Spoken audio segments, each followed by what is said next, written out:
Merci Seigneur, gloire à Dieu. J'ai vu que vous étiez dans une série sur le Saint-Esprit. Et ça a dû être le feu ce dernier mois. C'est quoi? 1 mois, 2 mois? Ok.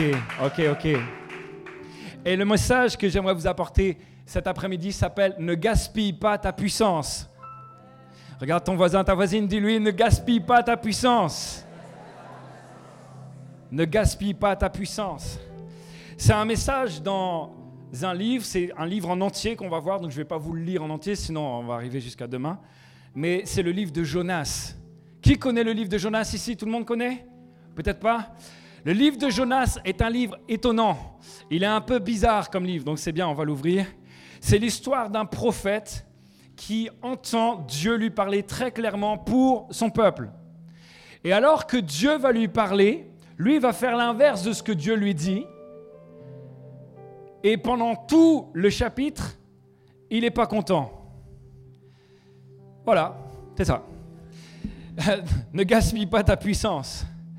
Alors, je vais vous raconter cette histoire. Et il y a dedans, évidemment, des trésors de puissance que tu vas pouvoir utiliser. Tout à l'heure, nous allons avoir un moment. Je crois que ça va déclencher des choses. Vous avez déjà beaucoup déclenché, je crois. Mais pour quelqu'un qui était encore retenu par quelque chose, c'est le moment pour toi. Sois prêt parce que Dieu s'apprête à faire de grandes choses. La première chose que j'aimerais vous dire, c'est ceci.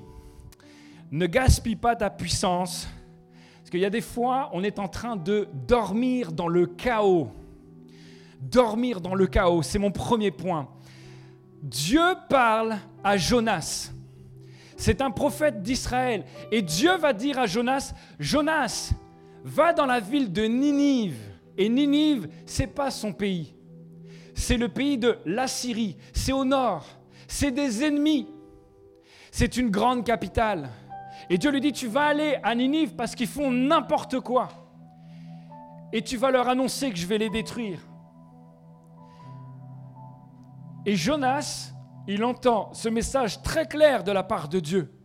Donc, il fait ses bagages. Il prend son sac, son chargeur d'iPhone, etc. Boum, il part, il va au port. Pourquoi tu vas au port? C'est juste au nord du pays. Et il prend un bateau pour la ville de Tarsis. Jonas, Tarsis, Ninive, c'est pas du tout la même chose. Non, vous savez même pas à quel point c'est pas la même chose.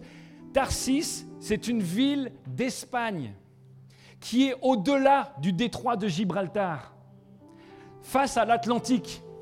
En gros, puisque le monde connu de l'époque, c'était la mer Méditerranée, Jonas a pris le bateau qui partait le plus loin. Tu ne peux pas aller plus loin qu'à Tarsis. Jonas, voilà, ok, il part. Et il y a des moments où tu sais que Dieu t'a dit quelque chose. Tu sais que Dieu t'a demandé quelque chose. Tu sais très bien, la volonté de Dieu est claire pour toi. Et tu pars. Tu pars tellement loin, de l'autre côté. Tu pars à l'opposé de ce que Dieu te demande. Le Saint-Esprit ne te demandera pas toujours de faire quelque chose que tu aimes. Parfois, le Saint-Esprit te poussera à faire des choses que tu n'aimes pas faire. Là, lui, il doit aller s'occuper de ses ennemis. Qui aime bien prendre soin de ses ennemis? Personne lève la main, c'est bien. Au moins, vous êtes vrai. Moi, je n'ai pas levé, j'ai fait semblant, mais c'est chaud. Parfois, Dieu te demande de faire des choses que tu n'apprécies pas, que tu n'aimes pas. Et le Saint-Esprit, lorsqu'il te conduit et que tu fais l'inverse, je comprends Jonas, je ne lui jette pas la pierre. Les Assyriens faisaient des raids contre Israël, ils tuaient des gens. Peut-être que Jonas avait des gens de sa famille ou de son entourage qu'il a connus et qui ont été tués par les Assyriens. Et Dieu maintenant lui dit, tu vas aller dans la grande ville là-bas et tu vas leur dire ce que je m'apprête à faire pour eux. Alors, Jonas a choisi de s'opposer à la volonté de Dieu. Et plus il s'éloigne, plus c'est le chaos autour de lui. Pourtant, c'est toujours un homme de Dieu. Il entend toujours Dieu. Il est toujours puissant. Il a toujours reçu ce qu'il a reçu de Dieu.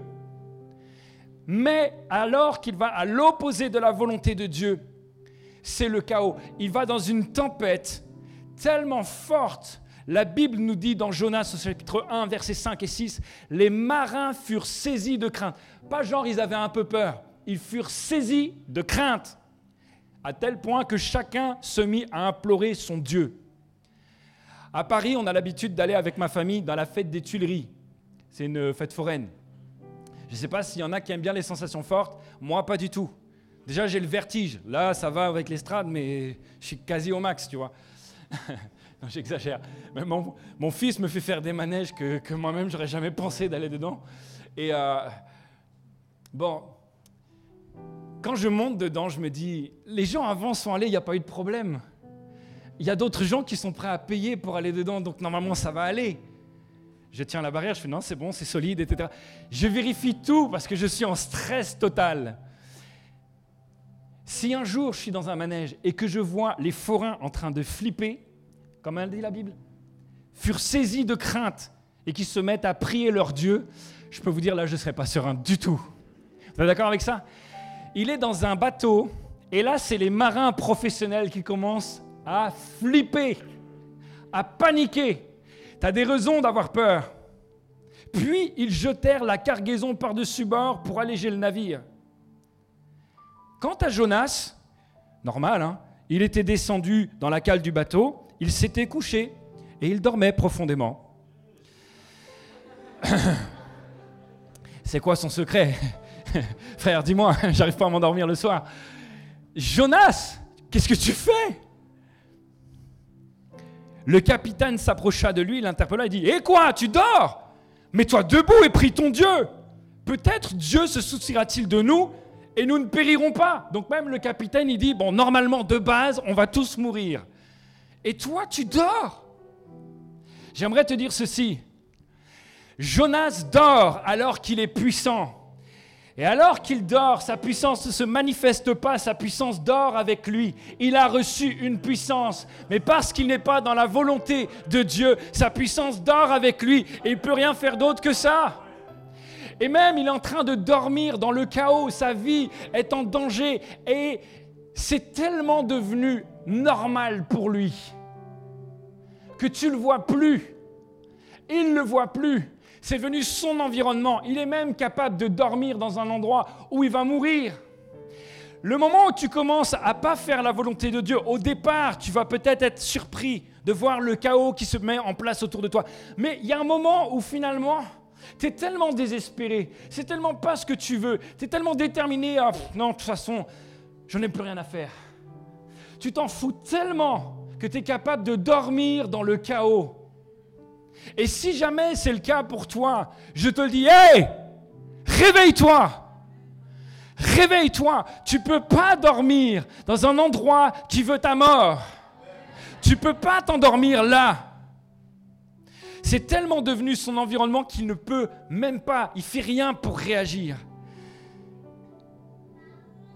Et à ce moment-là, quand les matelots vont voir Jonas, Jonas leur répond. Vous allez voir à quel point il est désespéré. C'est un homme de Dieu, mais il est tellement loin. Seigneur, est-ce que c'est possible? Oui, c'est possible.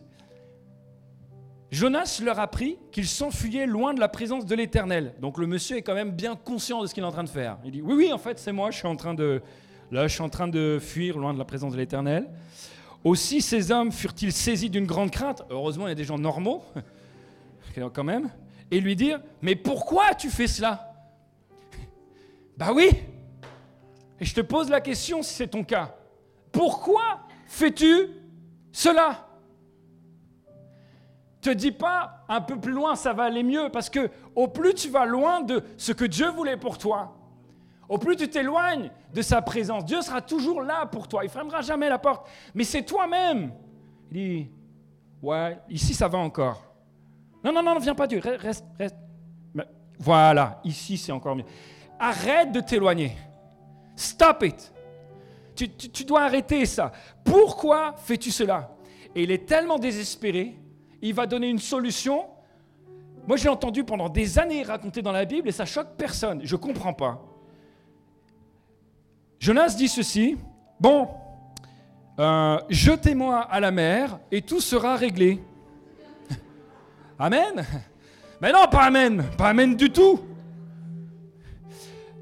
C'est quelqu'un qui vraiment est destructeur avec lui. Il n'a plus rien à perdre, il n'en a plus rien à faire. Et pourtant, c'est quelqu'un qui entend Dieu. Il connaît Dieu personnellement.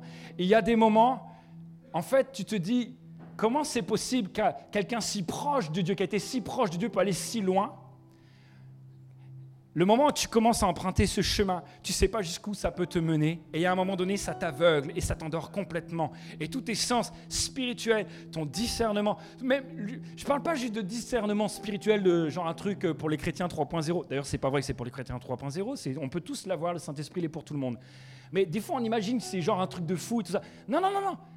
Regarde juste le fruit. Elles sont comment tes journées? C'est quel genre d'appel que tu reçois? C'est quel genre de nouvelles que tu as dans ta boîte mail? Il y a des moments, tu dis, mais c'est pas possible, le monde entier s'acharne contre moi. Ben en fait, Dieu avait prévu autre chose pour toi. Mais tu fuis. Alors il faut que tu te réveilles.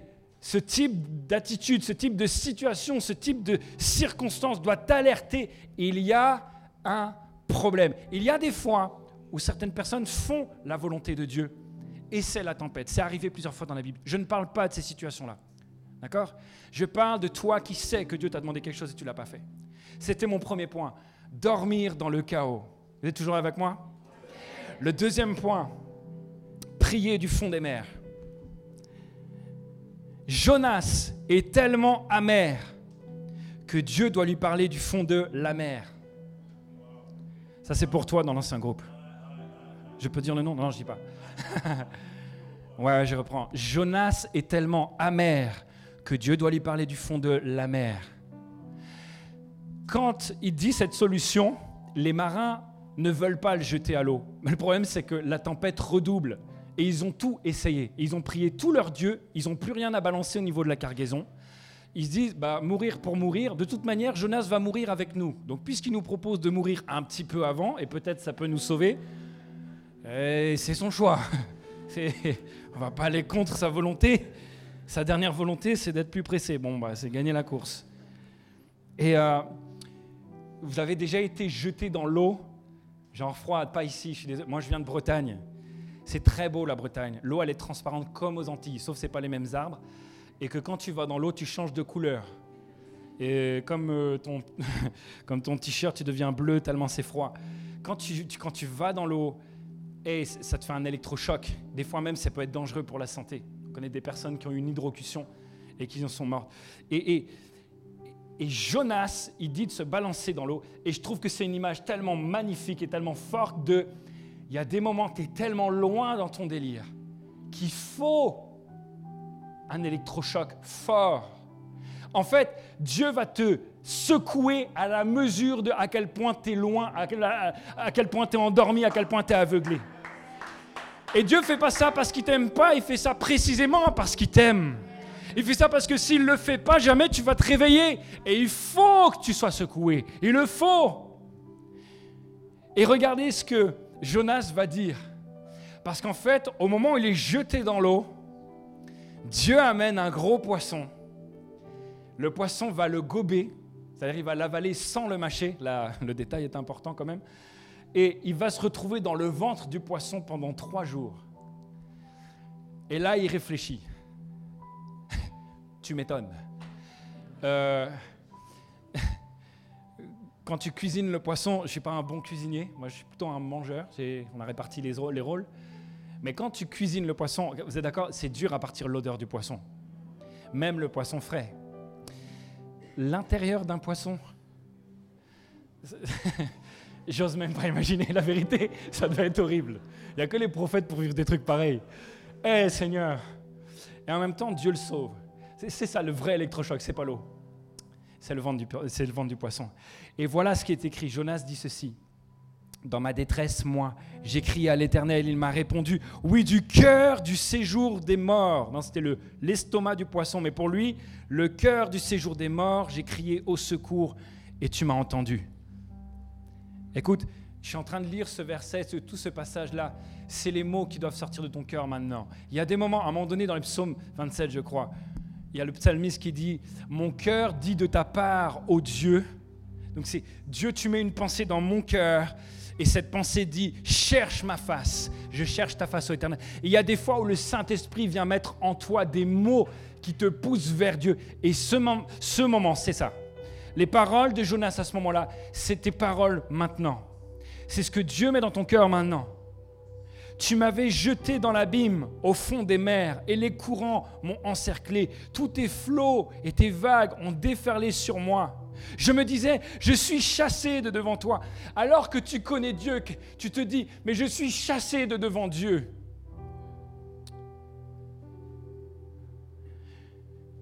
Pourtant, je reverrai ton temple saint. Les eaux m'environnaient et menaçaient ma vie. L'abîme m'enserrait. Tout autour de ma tête, les algues s'enlaçaient. Et je suis descendu jusqu'au tréfonds des mers où naissent les montagnes. Il s'est vu mourir, le gars.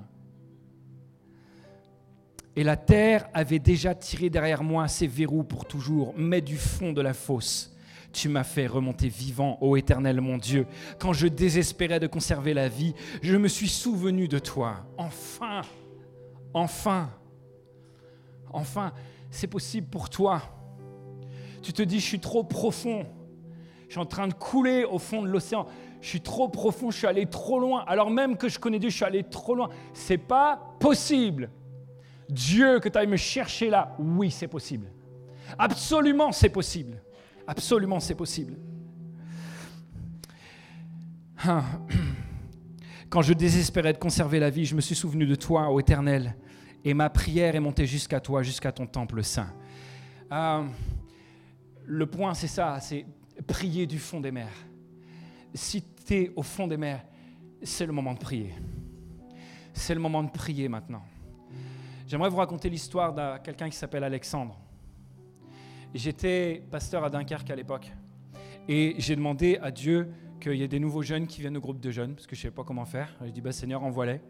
Et à partir du moment où j'ai prié ça, ils ont commencé à arriver. Le premier, il est venu parce que son bus s'était arrêté à cause des travaux dans la rue. Et du coup, il était comme ça. Il a tourné la tête, fait « Oh, il y a une église. » J'en cherchais une et il est venu. Incroyable. Le jour où on a prié. Essayez, ça marche. Et puis, il y a un autre qui est venu avec son cousin. Et son cousin, il s'appelle Alexandre. Et Alexandre, il a tout vécu. Il a 22 ans à ce moment-là. Il a tout vécu.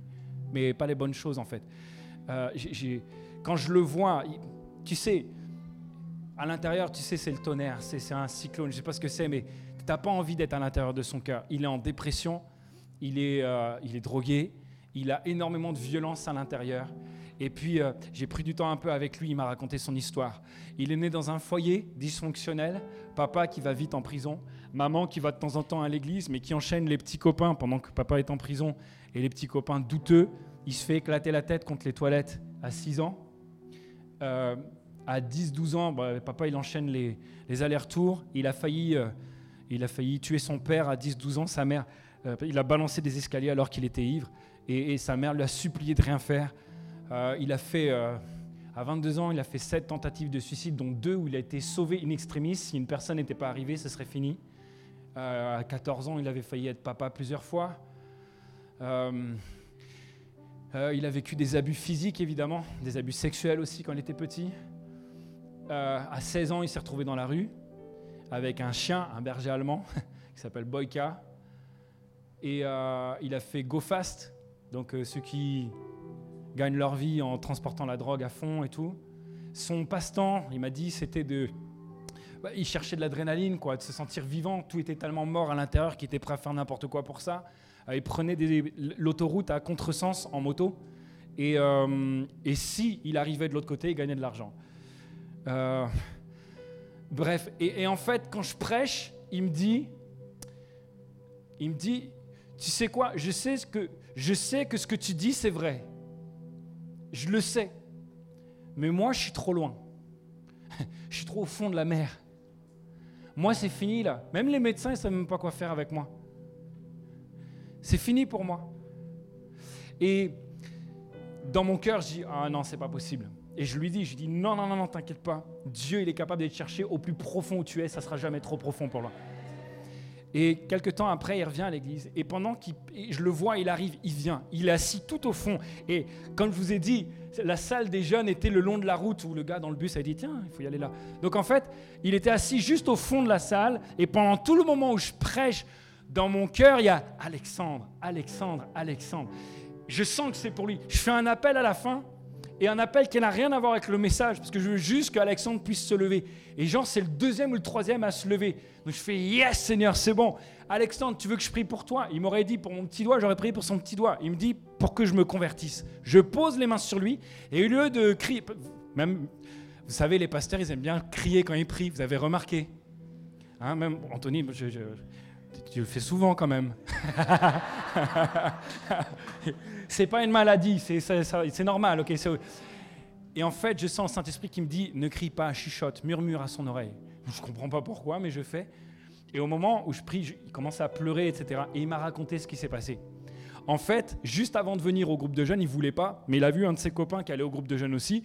Et ils ont fumé un joint ensemble. Du coup, il s'est dit je vais rester avec lui, puisque c'était convivial. Et donc, il est allé... Non, mais c'est vrai, c'était vraiment ça la raison.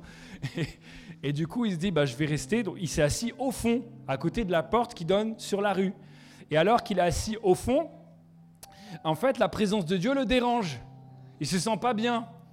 Et c'est pour ça que je le sens travailler. Il bouge, je le sens. C'est pas du tout parce qu'il était touché par mon message. Non. Moi, je pensais que c'était ça, j'étais content. Rien à voir. Non, il voulait partir, en fait. Et il n'a pas compris, il me dit, je ne sais pas ce qui s'est passé. Au moment où tu as dit l'appel, je dis, génial, je vais pouvoir partir vu que les gens se lèvent. Je me lève et je pars. Il dit, mais mes pieds m'ont amené devant toi. Et quand tu as prié, tu as posé la main sur moi et la drogue est partie.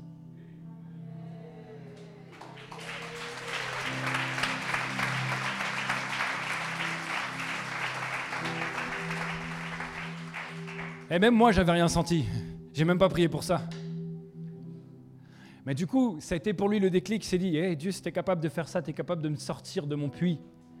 Tu es capable de me sortir de mon puits. Je peux continuer l'histoire, je suis désolé, ce n'était pas prévu. C'était un petit peu long, mais c'est pour quelqu'un.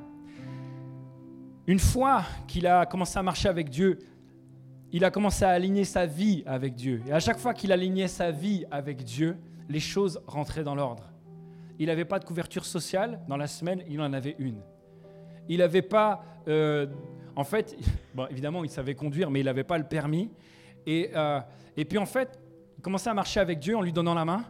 Puis, à un moment, il disait « Wow, Seigneur, c'est cool, j'ai compris. » Puis, il commençait à avancer comme ça. Et à chaque fois qu'il faisait ça, en fait, il y avait des problèmes qui arrivaient. Le gars de l'auto-école qui commence à l'arnaquer, etc. Et du coup, il ne peut pas avoir son permis. Et du coup, il ne peut pas avoir sa voiture. Et du coup, il ne peut pas avoir son travail. Et s'il n'a pas son travail, sa maman vit encore dans la misère. Moi, je suis allé chez lui, je ne vous raconte pas du tout, c'était vraiment la misère. Et à chaque fois, je dis, redonne ta main, remets ta main, remarche encore avec Dieu. Arrête de penser avoir compris ce que Dieu t'a dit et de le faire tout seul. Dieu ne veut pas que tu vives juste pour lui, il veut que tu vives avec lui. Et le moment où il fait ça, le vendredi après, il vient avec les clés, il dit, c'est bon, j'ai mon permis, j'ai la voiture, j'ai le travail, etc. À chaque fois, je n'ai jamais vu ça aussi flagrant chez quelqu'un.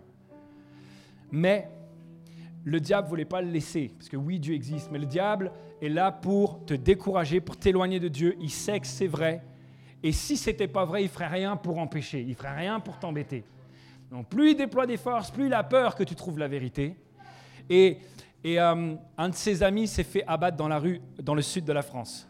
Et vous savez comment c'est la rue ? Il y a une loyauté dans la rue. Et du coup, il se dit, j'en ai marre. Il pleurait de rage dans mon bureau. Il dit, j'en ai marre, tant pis. Je fous tout en l'air. J'y vais, je fais ce que j'ai à faire et advienne que pourra. Et je lui dis non. Je dis non, Alexandre. Non, tu as fait ce serment avant que tu connaisses Dieu. Et s'il te tient lié maintenant, si tu as été lié par la mort avant, Dieu t'a lié par la vie maintenant. Tu n'es pas obligé de faire ça. Et du coup, il est resté et on avait un rassemblement. Il m'avait dit, je sais, Dieu va me parler à ce rassemblement. Je ne sais pas pourquoi il avait cette conviction. Et on va à ce rassemblement à Paris, Page, je ne sais pas si tu connaissais, Paris Jeunesse, 1000 jeunes qui sont là et tout. Les réunions s'enchaînent et il n'y a rien qui se passe. C'est horrible ça. Et l'après-midi, on fait du sport et je vois Alex, il est sur les gradins, j'arrête, je donne ma place à quelqu'un, je vais le voir, je discute avec lui pendant je ne sais pas combien de temps et il me dit, je vais rentrer. Et c'est pas comme un jeune de 15 ans et demi qui te dit « Ah, je vais rentrer, est-ce que tu peux appeler mes parents pour que… » Non, lui, il fait ce qu'il veut là. Depuis 16 ans, il est dans la rue, donc il fait vraiment ce qu'il veut. Je dis « Je t'en prie, s'il te plaît, reste jusqu'à ce soir. Reste jusqu'à ce soir. Dieu, il va te parler, c'est toi qui me l'as dit. Reste. » Et on arrive le soir, et je ne savais pas le programme du rassemblement. Mais ce soir-là, c'était le groupe Impact qui était là, avec le pasteur David Potier qui prêchait. Ils viennent du Canada. Ils ne savent absolument pas qui y a dans la salle. Et le message de ce soir-là, ça s'appelle « Ne lâche pas ». Et on avait bougé nos places, et il commence à prêcher, David Potier, et je me tourne vers Delphine, elle était juste à côté de moi, je fais « Purée, c'est ça que j'ai dit à Alexandre ». Il dit son deuxième point. Je fais « Purée, j'ai parlé de ça aussi ». Et en fait, toute la prédication de ce gars-là qui vient du Canada, qui ne sait même pas qui y a dans la salle, est en train de dire exactement, même avec mes mots à moi, ce que moi j'ai dit à Alexandre 3 heures avant sur le terrain de foot. Et je commence à être bouleversé parce que je dis, c'est là. Dieu est en train d'aller le chercher au fond, là. Ça y est, c'est le moment. À un moment donné, il raconte l'histoire de le premier Iron Woman qui a été fait à Hawaï. Il y avait une favorite. Et alors qu'elle s'apprête à gagner, à passer la ligne en premier, c'était la favorite des bookmakers, elle est perclue de crampes et elle tombe par terre, incapable de bouger. Son entraîneur s'approche, il veut la relever. Elle dit « Non, si tu me touches, je ne peux pas terminer. Il me reste 500 mètres, je veux pouvoir terminer. » Alors qu'elle fait ça, il y a la deuxième concurrente qui arrive et qui la double.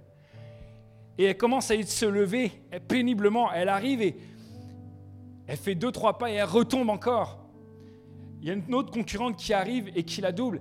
Et là, elle commence à ramper sur le macadam. Elle commence à ramper, à avancer. Et il y a quelqu'un dans la foule qui commence à crier « Vas-y, Julie! Vas-y !» Et David Potier, prédicateur du Canada, dit « Est-ce que tu entends la voix de Dieu qui sort de la foule et qui est en train de te dire « Vas-y, Julie! Vas-y, Alexandre! Vas-y, Jean! »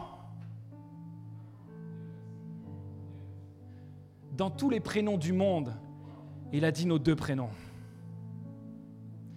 Et à ce moment-là, il a fait un appel. Il a dit, si vous êtes responsable, allez prier pour quelqu'un. Vous avez compris? Et je vais prier pour quelqu'un, moi. Mais pas n'importe qui. J'ai traversé toute la foule et j'espérais qu'il soit là, mais il y avait tellement de monde à l'appel, je ne savais pas. Et d'un coup, ça s'ouvre et je vois tout au premier rang, juste devant les enceintes, je le vois, il est là. Il est devant. Et je m'approche. Je fais « Alexandre !» Il se tourne vers moi, on se prend dans les bras. Je fais « Il a même dit ton prénom. » Il a même dit ton prénom. Je te le dis ça cet après-midi. Il dit même ton prénom. Alors que tu t'enfonces dans la fosse, dans l'abîme, alors que tu sais ce que Dieu veut de toi et que tu t'es peut-être éloigné, Dieu n'est pas celui qui est en train de regarder. Il va pas te chipper en disant « Eh non, il fallait juste m'écouter. Je t'avais dit ce qu'il fallait faire. Tant pis pour toi, maintenant tu te débrouilles. Tu sais ma volonté et tu n'en fais qu'à ta tête. Tu n'es qu'un enfant têtu et borné. Dieu n'est même pas comme ça avec toi. Parce que même au fond, il va venir te rechercher. Même au fond de l'océan, il va venir te reprendre et il va venir cueillir. Si seulement tu fais cette prière du fond de la mer. Si seulement tu l'as fait. Dormir dans le chaos. Prier du fond des mers. Le 3e point.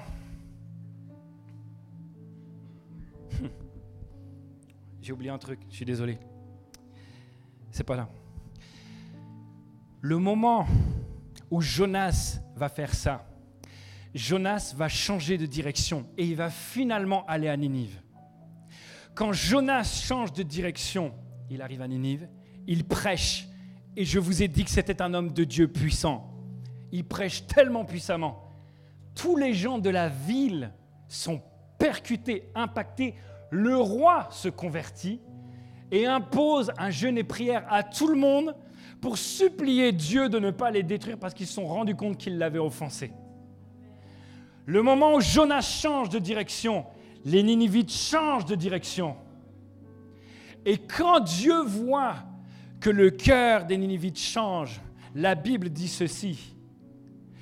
Lorsque Dieu constata comment les Ninivites réagissaient à abandonner leur mauvaise conduite, il renonça à faire venir sur eux le malheur dont il les avait menacés, il s'en abstint. Le moment où Jonas change, où les Ninivites changent, Dieu change.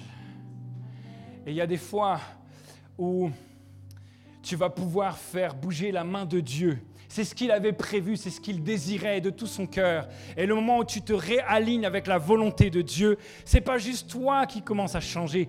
Ton changement implique le changement des autres autour de toi.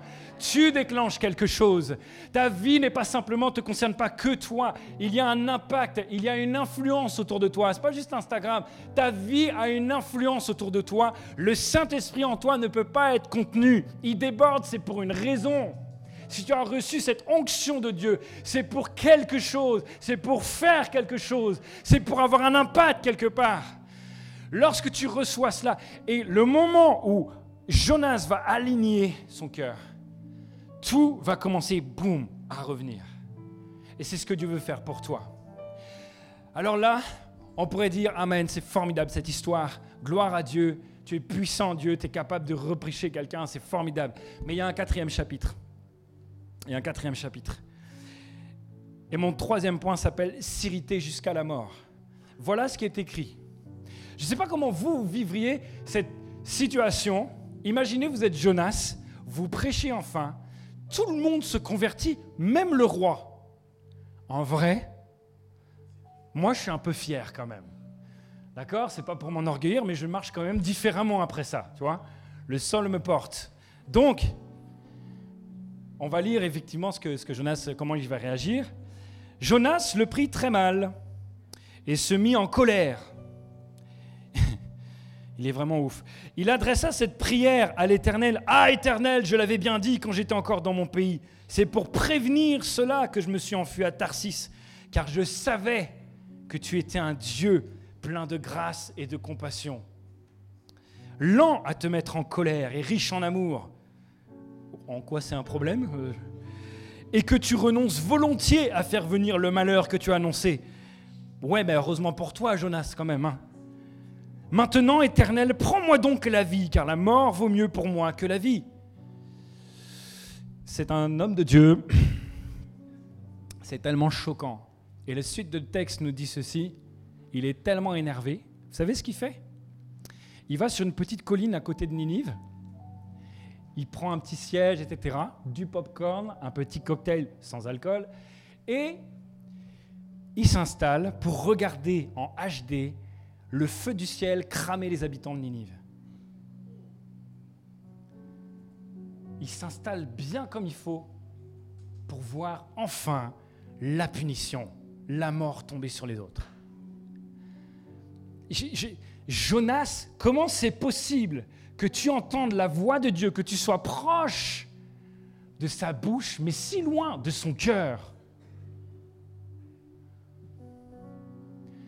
En fait, le problème de fond, depuis le début de cette histoire, il n'est toujours pas réglé.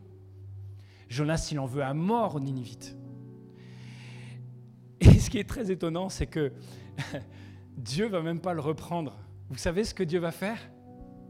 Il dit « Oh Jonas, t'es vraiment en train de faire n'importe quoi. En plus, t'es en plein soleil.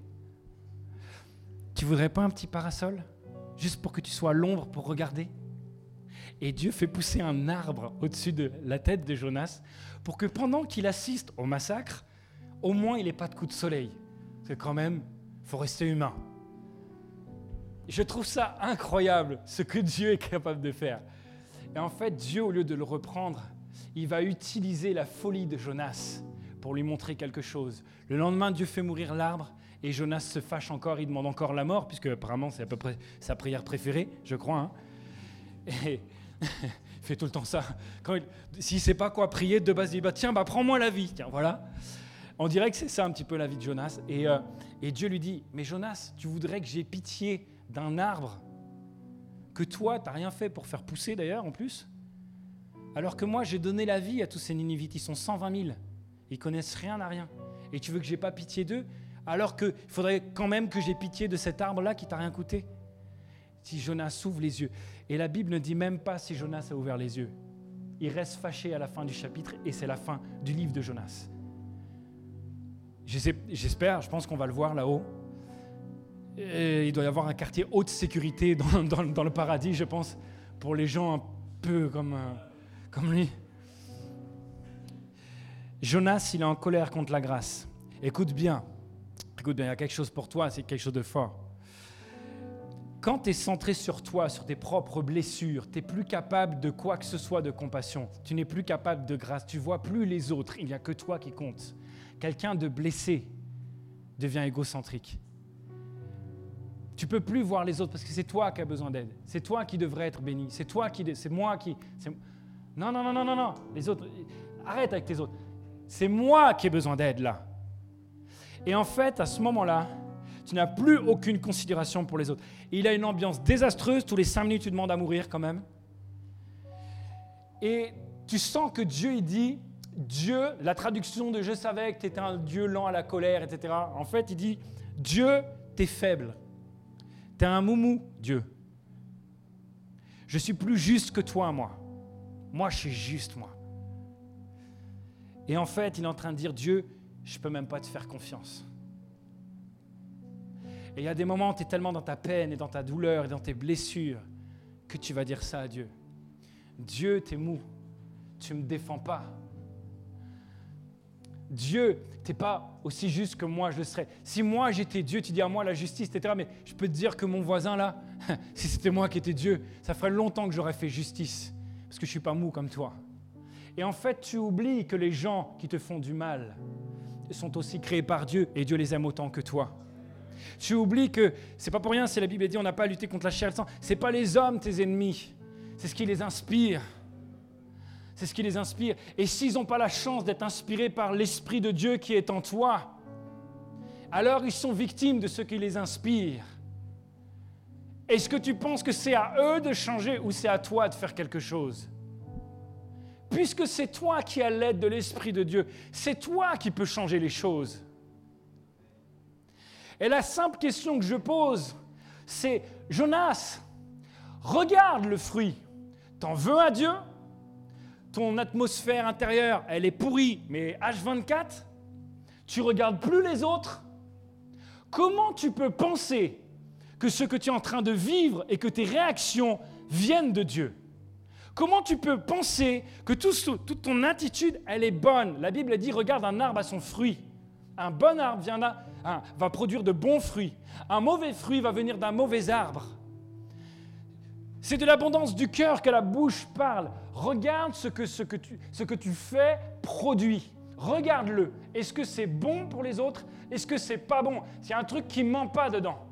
Sur le long terme. C'est pour ça aussi que la Bible dit la bénédiction de l'Éternel enrichit, elle n'est suivie d'aucun chagrin. Parce que ce que Dieu produit est bon parce qu'il est bon.